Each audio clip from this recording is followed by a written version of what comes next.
श्री शिवाय नमस्तुभ्यम, जय महाकाल। कैसे हैं आप सभी लोग? देखिए, आप सभी को पता है श्रावण मास का बहुत पवित्र महीना चल रहा है और अब आ गई है श्रावण मास की आखिरी एकादशी, जो कि पुत्रदा एकादशी होती है। और इस पुत्रदा एकादशी के दिन आपको यह उपाय करना होता है, 2 कलश की धार वाला उपाय। पूज्य गुरुजी ने कहा, घर में धन नहीं आ रहा, संपदा नहीं बढ़ रही, क्लेश बहुत ज्यादा हो जाता है, बीमारियां खत्म नहीं हो रही, कोई कामना है पूरी नहीं हो रही है, तो पूज्य गुरुजी ने कहा साल में सिर्फ एक ही मौका मिलता है, श्रावण मास की पुत्रदा एकादशी के दिन, जिस दिन आपको ये 2 कलश की धार वाला उपाय करना होता है। आपकी जो भी कामना होगी पूरी जरूर होगी। पूज्य गुरुजी की कथा से सुन करके और समझ करके पूरे उपाय को बड़े ही आसान भाषा में आपको बताऊंगा, परंतु उससे पहले आप सबसे एक छोटी सी प्रार्थना, जो लोग पहली बार आए हैं चैनल को सब्सक्राइब जरूर कीजिएगा, वीडियो को लाइक करके देव आदिदेव महादेव का कोई सा भी प्यारा नाम कमेंट बॉक्स में लिखना मत भूलिएगा। इस पूरे वीडियो में हम 3 महा उपायों के बारे में बात करेंगे, जो कि आपकी अलग अलग कामना पूर्ति के लिए सिद्ध होंगे। तो ध्यान से सुनना, समझने की कोशिश करना, और सभी के सभी उपाय केवल और केवल श्रावण पुत्रदा एकादशी के दिन ही किए जाते हैं। सबसे पहले बात करते हैं पहले वाले उपाय की। जो पहला वाला उपाय है 2 कलश की धार वाला उपाय, आप सभी को करना है कि अगर आपकी कोई मनोकामना पूरी नहीं हो रही है, कोई इच्छा पूरी नहीं हो रही है, सोमवार अष्टमी कर ली, सब कुछ करके देख लिया, प्रदोष शिवरात्रि सब करके देख लिया, आपको लगता है महादेव मेरी नहीं सुन रहे हैं, है ना, महादेव तक मेरी बात नहीं पहुंच रही है, तो एक काम छोटा सा जरूर करना।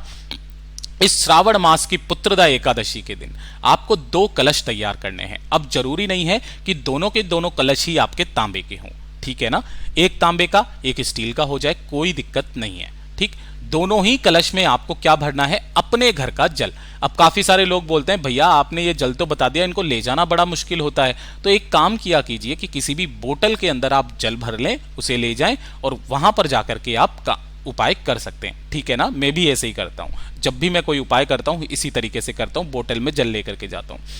आपको क्या करना है? दोनों कलश में आपको जल भर लेना है। इसी के साथ में आपको चाहिए होंगे 2 चावल के दाने, जो कैसे होने चाहिए? अक्षत होने चाहिए, पूर्ण होने चाहिए। इन्हें अक्षत भी कहा जाता है इसीलिए क्योंकि जो शिवलिंग पर चावल समर्पित होता है वो कभी भी खंडित चावल समर्पित नहीं होता है। केवल 2 चावल के दाने और 2 बेलपत्र आपको ले लेनी है। नहीं मिलती है, जब शिवालय जाएंगे तो शिवलिंग पर श्रावण मास के महीने में बहुत बेलपत्र चढ़े रहते हैं, कोई से भी 2 बेलपत्र लेना जो कहीं से भी खंडित कटे फटे ना हो, और उन्हें स्वच्छ जल से धो लेना। ध्यान रखना, अगर इनके ऊपर कोई चंदन लगा हुआ है उसे भी अच्छे से आपको धोना है। इन्हें लेकर के आपको भोलेनाथ के मंदिर में पहुंचना है, शिवलिंग के पास में। यहां पहुंच करके आपको जो पूजा पाठ अर्चना करना है वो कर लेना। उत्तर दिशा की तरफ में आपका मुख होना चाहिए, फेस होना चाहिए। जो 2 कलश आपने लिए हैं उन दोनों कलश में जल भर लेना, अगर आप बोतल में लेकर के आए हो तो, ठीक है।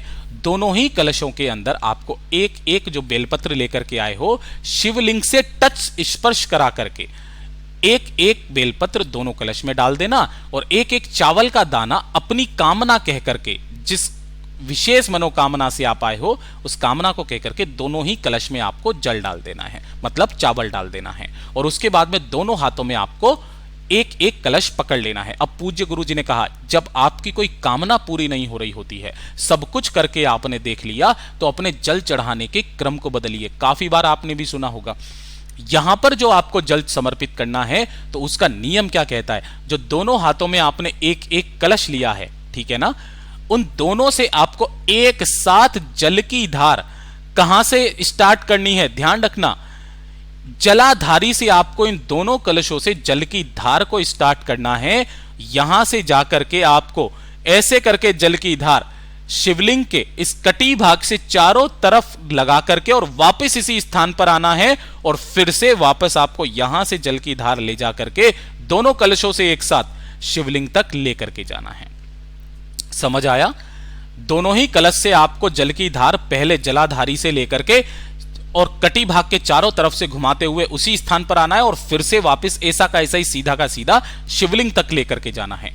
यह क्रम होता है इस श्रावण मास की पुत्रदा एकादशी के दिन। जल चढ़ाने के बाद में आपको वहीं बैठकर 2 मिनट भगवान से कामना करनी है, विनती करनी है कि बाबा मैंने बहुत उपाय करे, बहुत व्रत किए, मेरी ये कामना पूरी नहीं हो रही है, प्लीज महादेव मेरी सुन लीजिए। बस इतना सा काम करके आना। ज्यादा से ज्यादा 1 महीना आपकी वो कामना जरूर पूरी होगी। पूज्य गुरु जी का बहुत अद्भुत और अचूक उपाय है, जरूर कीजिएगा। और दूसरे नंबर का तो उपाय आप सभी लोगों को करना है। देखिए, जितने भी भाई बहन हैं जो परेशान हैं कि उनकी नौकरी नहीं लग रही है, चाहे सरकारी हो चाहे प्राइवेट नौकरी हो, यह चीज ध्यान रखना, ज्यादा से ज्यादा 3 महीना, पूज्य गुरुजी ने कहा ज्यादा से ज्यादा 3 महीना आपकी नौकरी लगेगी ही लगेगी। एक छोटा सा उपाय आपको करना है, किसी भी एकादशी के दिन कर सकते हो, कोई जरूरी नहीं है कि पुत्रदा एकादशी के दिन। आपको क्या करना है, 1 लोटा शुद्ध जल अपने घर का लेना है और इसके अंदर 2 से 4 बूंदे आपको गंगा जल की जरूर मिला लेना है, ठीक है। और इसी के साथ में आपको चाहिए होंगे 11 तुलसी के पत्ते। अब ध्यान से सुनिएगा, एकादशी के दिन आप तुलसी के पत्ते तोड़ तो सकते नहीं हो, उसे छू भी नहीं सकते हो वरना आपको दोष लगता है। तो जो नीचे पत्ते गिरे हुए हों वो 11 तुलसी के पत्ते ले लेना और उन 11 तुलसी के पत्तों को आपको इसी कलश के अंदर डाल देना है। और आपके आसपास जो भी भगवान श्री हरि नारायण विष्णु जी के स्वरूप का मंदिर हो, चाहे राधा कृष्णा जी का, चाहे लड्डू गोपाल जी का, चाहे राम सीता जी का, चाहे सत्यनारायण भगवान का, जो मंदिर है आपके पास में, उस मंदिर पर जाना, उस मंदिर की चौखट पर इन दोनों के सामने सम्मुख में उस कलश को अपनी कामना कह करके रख देना। रख करके आपको इसी मंदिर की 7 परिक्रमा करनी है। कितनी परिक्रमा करोगे? 7 परिक्रमा करना। और 7 परिक्रमा करके 2 मिनट बैठकर अपनी कामना बोलकर इस कलश को यहां से उठा लेना। उठा करके आपके आसपास जो भी हरा पेड़ हो, है ना, वो चाहे अब केदार का पेड़ हो, चाहे किसी का भी पेड़ हो, नीम का पेड़ हो, बरगद का पेड़ हो, बड़ का पेड़ हो, पीपल का हो, बेलपत्र का हो, जो भी पेड़ हो, उस पेड़ के जड़ों में आपको इस संपूर्ण जल को समर्पित करना है एक मंत्र का स्मरण करते हुए। वो मंत्र क्या है? हरिहर महादेव का मंत्र है, ओम ह्रीम ओम हरिणाक्षाय नमः शिवाय। आप इस मंत्र को लिख लेना और इस मंत्र को पढ़ते हुए आपको उस संपूर्ण जल को समर्पित करना है। जो एकादशी पड़े उस एकादशी के दिन करना। ज्यादा से ज्यादा 3 महीना पूज्य गुरुजी ने कहा आपकी नौकरी जरूर लगेगी। पूज्य गुरुजी का बहुत अद्भुत और अचूक उपाय है, जरूर कीजिएगा। बात करते हैं तीसरे नंबर के उपाय की, जो कि आपकी धन की समस्या को लेकर के है। परिवार में धन नहीं आ रहा, पैसे को लेकर के समस्याएं बनी हुई है, कर्ज चुकता नहीं हो रहा, कर्ज लेने की नौबत आ चुकी है, तो पूज्य गुरुजी ने कहा एकादशी के दिन का ये उपाय करना भूल मत जाइएगा। चाहे कैसी भी धन की समस्या हो, हमेशा के लिए खत्म होगी। आप सभी को पता है कि जो कमल गट्टा है वो माता लक्ष्मी जी को बहुत ज्यादा पसंद है। मात्र 1 कमल गट्टा आपको चाहिए, ठीक है। और इसी के साथ में आपको लेना होगा 1 लोटा शुद्ध जल अपने घर का। साथ ही साथ लेने होंगे चावल के दाने। कितने? 7। और ये भी कैसे होने चाहिए? अक्षत होने चाहिए, पूर्ण होने चाहिए, ठीक है ना।